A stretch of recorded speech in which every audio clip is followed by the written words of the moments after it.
Principal Sir, Vice Principal Sir, esteemed members of the staff, and my dear Wesleyites, past and present. Firstly, I feel I should say that words seem to fail me in expressing how honored I feel right now at this moment to stand here addressing all of you. It was only 7 years ago that I observed my Founders Day assembly as the Senior Prefect of Wesley on the 2nd of March 2002. So thank you all for this kind invitation.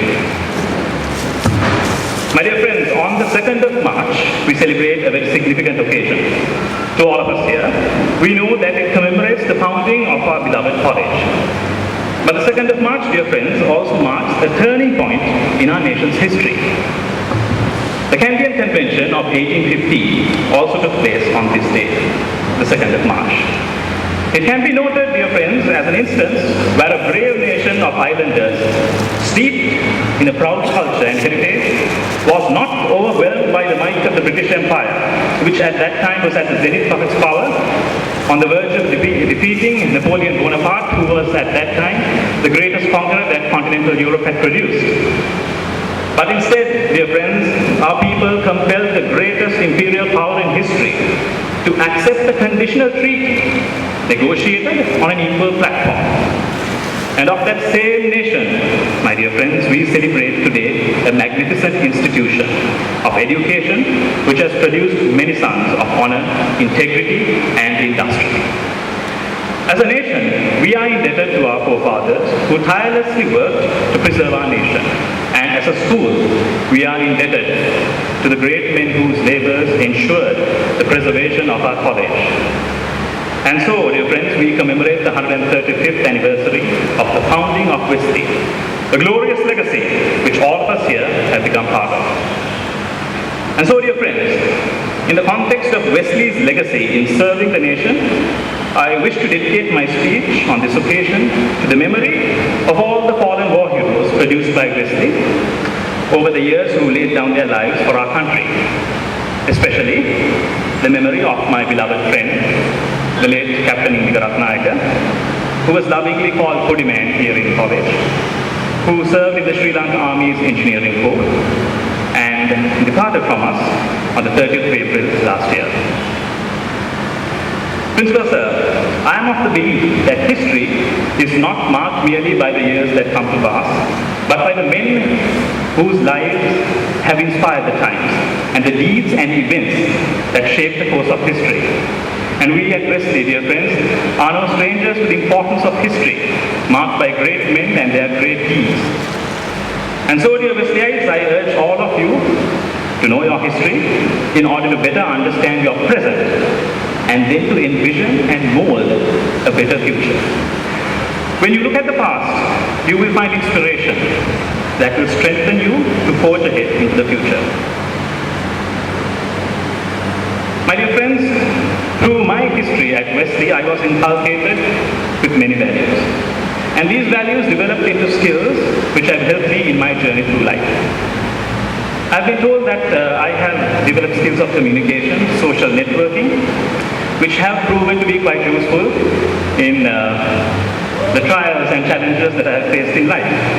I would like to relate an incident which goes a couple of years back when a conference was organized by the University of Colombo's Department of Economics. It was a symposium for economics students from Southeast Asia. And after having conducted the final session, which was a cultural program, I completed that session. One Professor Kannaya Matima from the University of Boange in Nepal came up to me and said, "Oh, my friend, you are a great social builder." I thanked him for his kind compliment. Of course, it didn't quite strike me as to what exactly the good professor meant by being a social builder. What did it mean? I pondered on it. And it seems that it was some time afterwards that certain incidents and certain challenges that came before me that gave more meaning to that remark.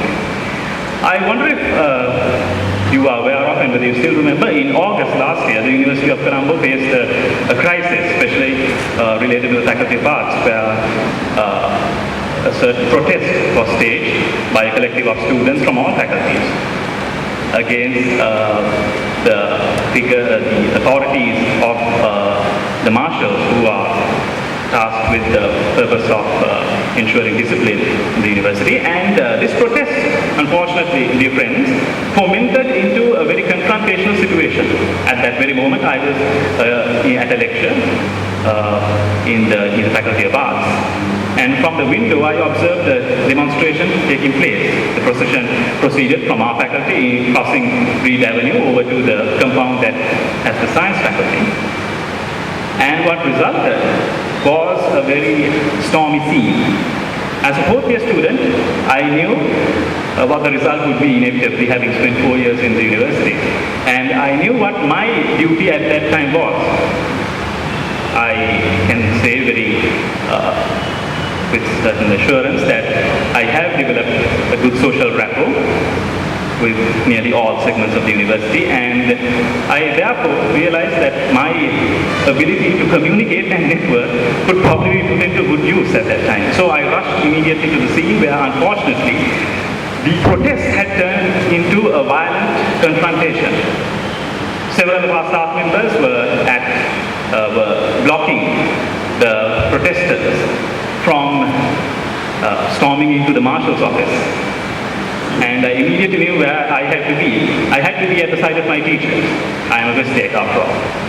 I rushed to the entrance of the marshal's office, calling out to all the juniors to desist, but to no avail. Believe me, once the first stone is cast in a university incident, there's no stopping back. It's unretractable. So after calling the junior students to desist in this action, which of course came to no avail, the senior student counselor, one sociologist, Dr. Pereira, who was standing next to me, unfortunately was hit on the head with a stone that was hurled at the office. And I was not even 2 feet apart from him. And at that moment I realized that there was nothing that could be done at that moment. I told Dr. Pereira, there's nothing else we can do, sir, let's move out of here. I urged him to move away, as several other senior students also joined in, and we ushered some of our lecturers away from the scene of violence.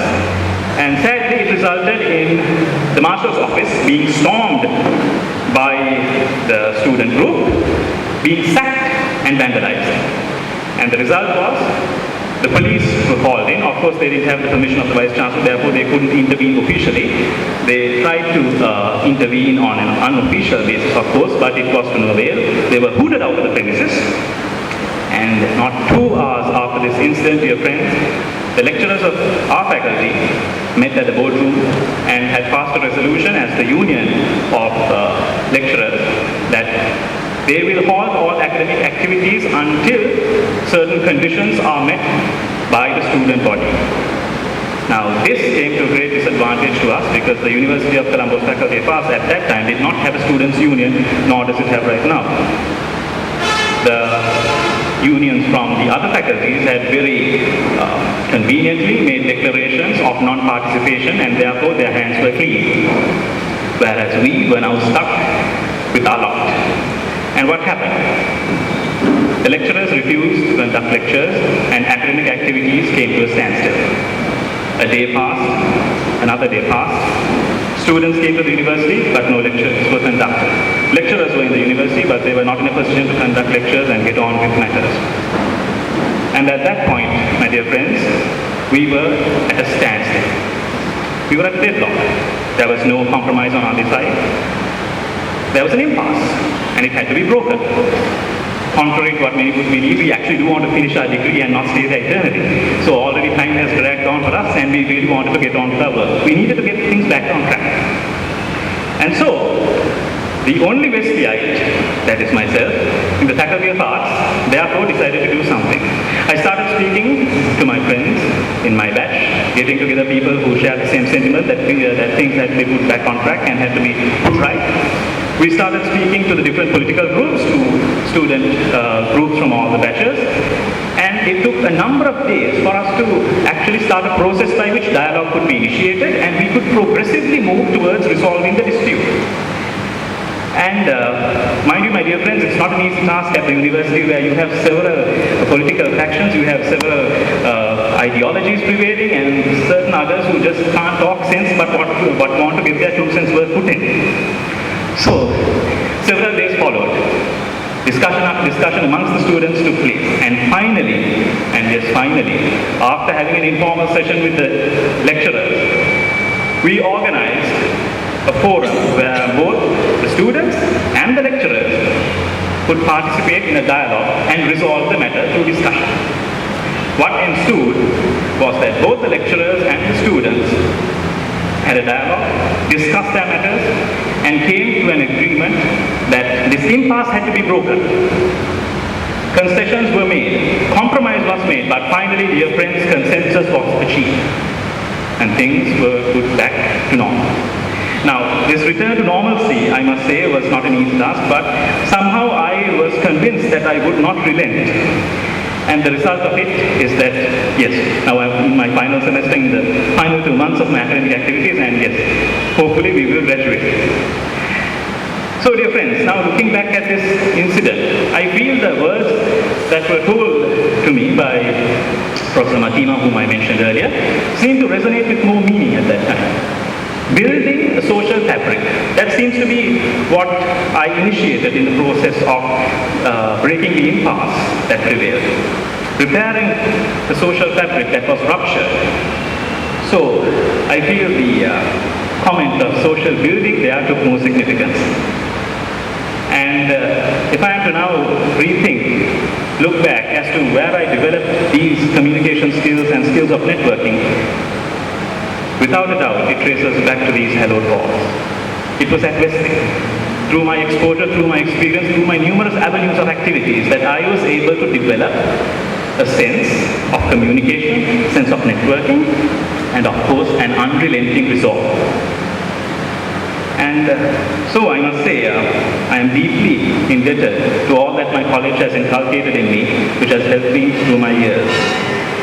And Principal Sir, I believe when you look into how things are going wrong in many spheres of life today, and especially if you look at the university system today, I was wondering what's wrong here? What are the problems that keep cropping up? Well, one is that I feel, Principal Sir, the university system and all other, I suppose, tertiary educational bodies could benefit by having more Wesleyites. If more Wesleyites were to populate the different spheres of our country's life, I'm sure there would be better results generated throughout. Because the strong values that we are inculcated with here at Wesley should pervade in society. It should inspire others. The strong sense of discipline that we are bred with here at Wesley should move throughout society. And that, I feel, dear friends, is one of Wesley's duties to the country, the great legacy that we have built.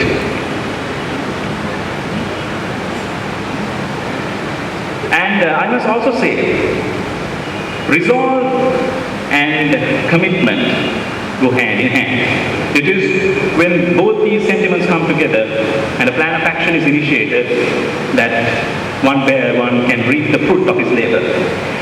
I am reminded of what Mrs. Nirmali Fernando, Nirmali teacher as we call her, who was a teacher here, whose name is on this honor board here, as one of the longest serving teachers in college, who told me once, Dilshan, when you believe something is right, you stand and fight for it, so long as you believe it is right. Even if it means that you have to stand on one leg and fight, you still fight. Now, my dear friends, please know that fight here doesn't mean confrontation, but it means pursuing a goal with unrelenting resolve.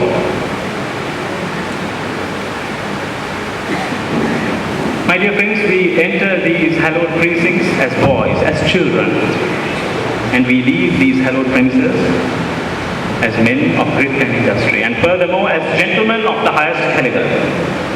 And what we learn here, is it merely limited to the textbooks? No, my dear friends, the ethos of Wesley does not limit itself to the textbooks.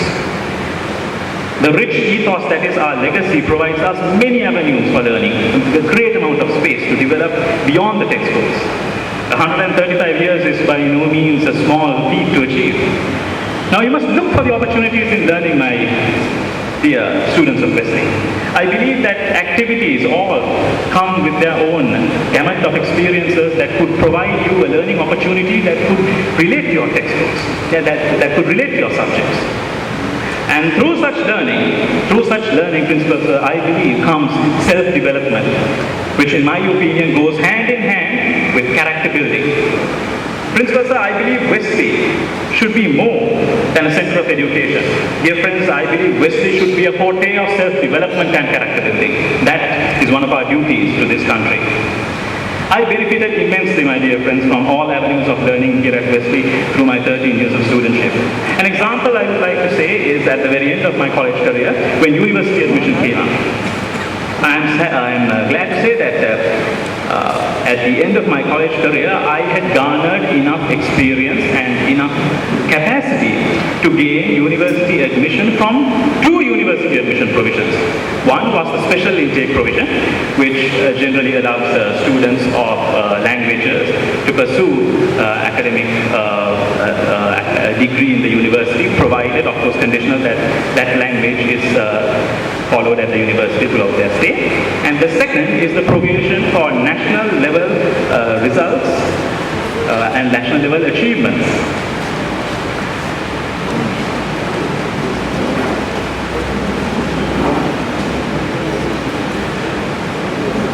I believe, dear friends, that both these opportunities were given to me by the result of schooling at Wesley.